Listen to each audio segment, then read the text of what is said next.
హల్లెలూయా.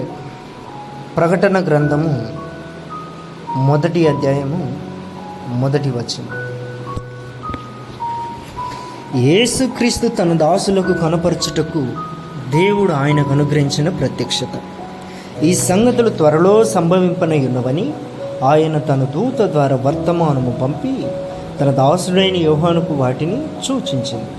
అతడు దేవుని వాక్యమును గూర్చియు యేసుక్రీస్తు సాక్ష్యమును గూర్చియు తాను చూచినంత మటుకు సాక్ష్యమిచ్చింది.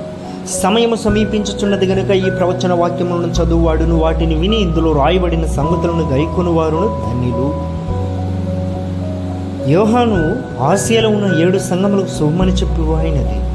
వర్తమాన భూత భవిష్యత్ కాలములలో ఉండువాని నుండి ఆయన సింహాసనం ఎదుటనున్న 7 ఆత్మల నుండి నమ్మకమైన సత్య సాక్షియు మృతులను నుండి ఆది సంబుద్ధుడిగా లేచిన వాడును భూపతులకు అధిపతియునైన యేసుక్రీస్తు నుండి కృపా సమాధానములు మీకు కలుగునుగాక.